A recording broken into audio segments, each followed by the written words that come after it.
What's good, y'all? Elvis here, back again with another tutorial. Today we're doing a low ball fade, and he wanted to keep curls up top. So before anything, we're combing the hair, trimming the sides down because we're cutting this off anyway. We want to get a better view of what we're working with on the scalp.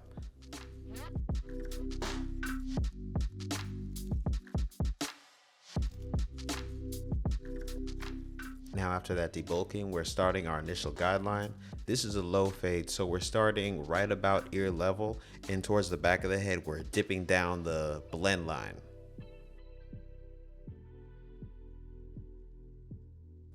So ideally you want to be placing your blend lines in as neatly and as even as possible, but I wouldn't say it's something to be a perfectionist over, because ideally you're going to be blending out the lines anyway if you're blending correctly.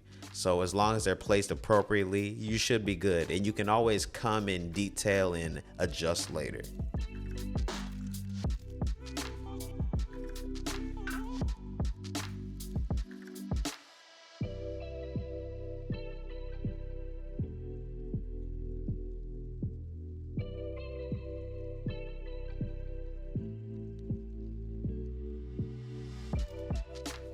So now we're starting with guideline number 2. With my fading process, I like to put in guideline number 1 all the way around the head, then put in guideline number 2 all the way around the head, and then I like to proceed to blend the right side, left side, and the back of the head separately, but then blend those together towards the end. It sounds like a lot of steps, and I guess when you think of it and break it down into all the steps that I'm doing, it is, but really I'm just repeating the same process on each side and then going in and detailing where the blends meet.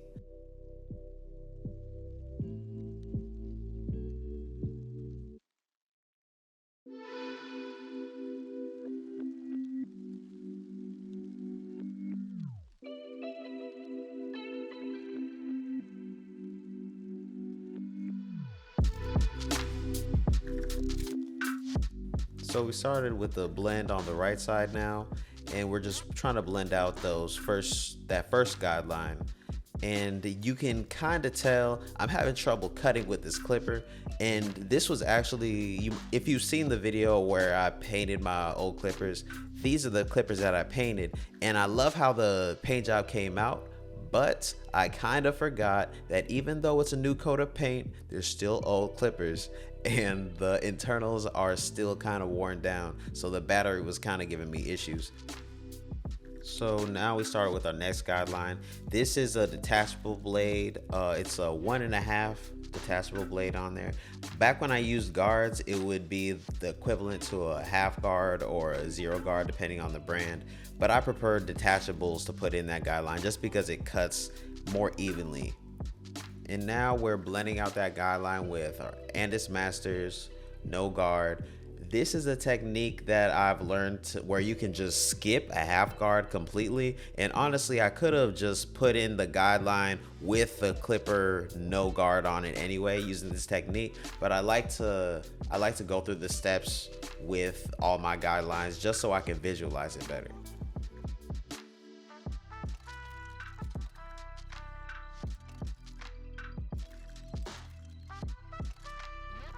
Now the next guideline we're putting in is a 1 guard all the way open on my Babyliss Pro FXs.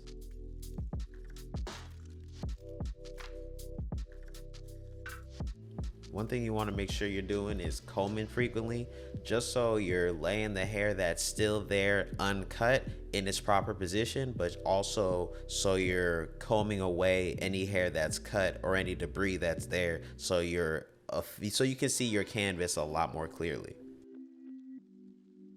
Now I threw a 1.5 guard on there with the clipper open, and instead of focusing on trying to put in a definitive guideline, we're really just trying to start the process of blending into the top. His hair up top is roughly like a little over a 2, maybe a 3, just by me estimating. And when it comes to fades, when you're keeping hair up top or blending it into the sides, You really don't need to blend higher than a 2 guard because you can use clipper over comb like I am right here.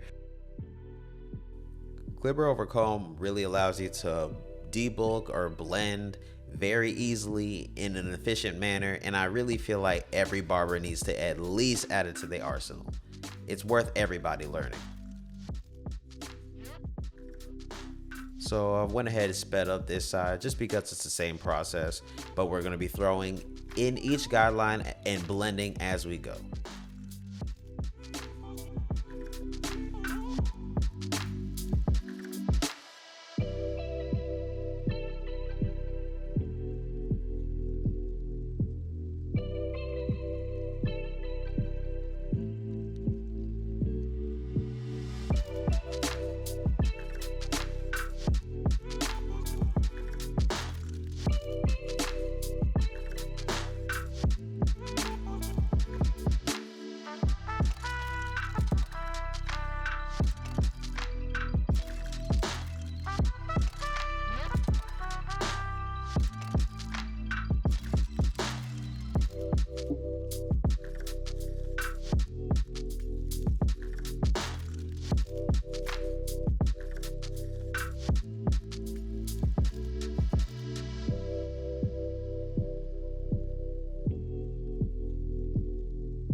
So now we started with the blend in the back, and we're following the exact same steps, putting in a guideline, blending it out, putting in another, blending it out, and so on.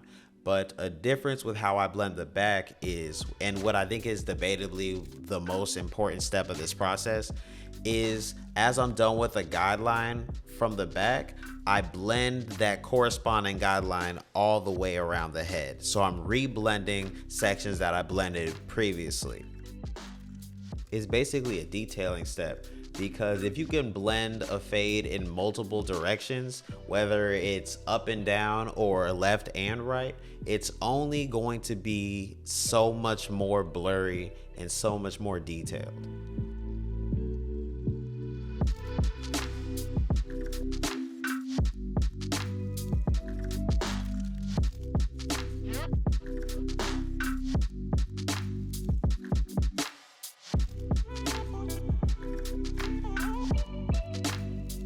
Also, blending like this made it a lot easier for me to be able to visualize exactly where my guidelines were, and it made it very hard to get lost in a fade.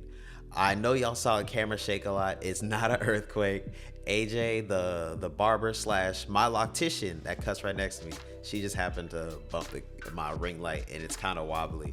But my recording setup is a lot better now, so that probably should not happen again.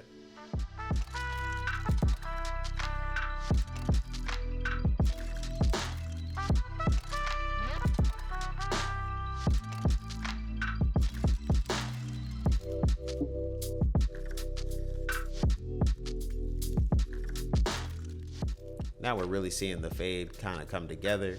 We're more so just blending into the top now. And if you're a barber who has generally struggled with getting your fades to be nice and blurry, I think your biggest issue most likely would be getting lost in a fade and or not being super intentional with the strokes that you're making with your clipper. You don't want to just be blending for the sake of blending and hoping that it comes out. You want to be placing your clipper in very specific places intentionally. Good cuts happen on accident, but great cuts happen on purpose.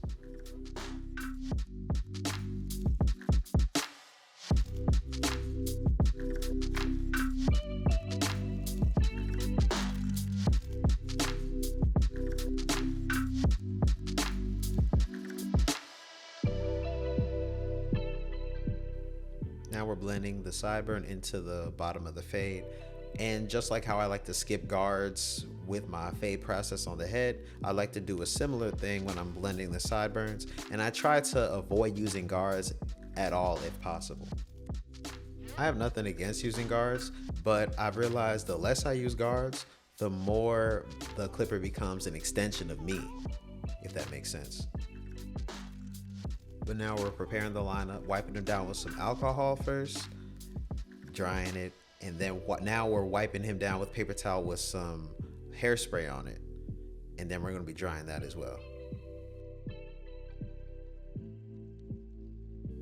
One thing to notice is that this client has a cowlick in the front, and it's a little hard to tell, and it kind of looks like his hairline is curving upward on his right, our left.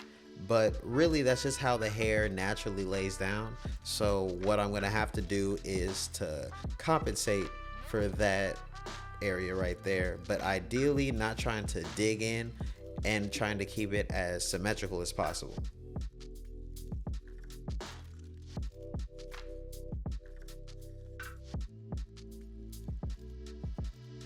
Y'all bear with me. I really don't like this angle as far as showing me how I'm doing the lineup, because I feel like you can't really see what I'm doing detailed, but you can just see me doing it. But going forward, we're gonna have a better angles, better setup, all that. All right, so here we're cleaning up the line with the straight razor. I swear by the straight razor. I think everybody should use it. Well, almost everybody. But when you're using a straight razor, you really don't need your clippers to be, or your trimmers to be, zero gapped or set very sharp, because if you're gonna clean it up with a straight razor anyway, you're gonna get a cleaner line if you're using it masterfully. Now we're taking the straight razor to the top of his beard lineup, and I'm leaving it up pretty high because he's growing it out and he wants to maintain as much new growth as possible. But ideally, if he wanted a sharper look, I would have taken the line down just so the line would be crisper.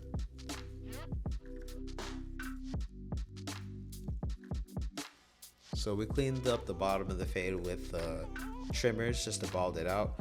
But I know it's hard to see in this angle right here, but there's a slight line of demarcation left by the trimmers, and I had to just go in and clean it up with the clipper close.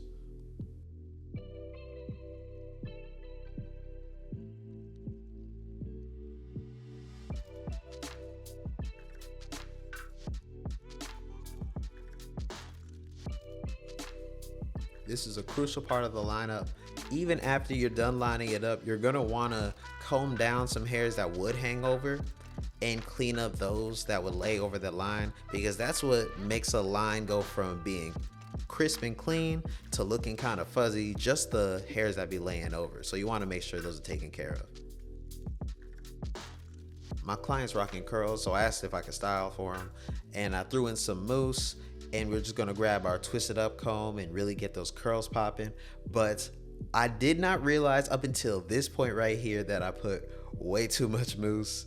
So it started to curl, but it was kind of wet still. So I had to go grab my blow dryer. But we made it happen. It still looks good.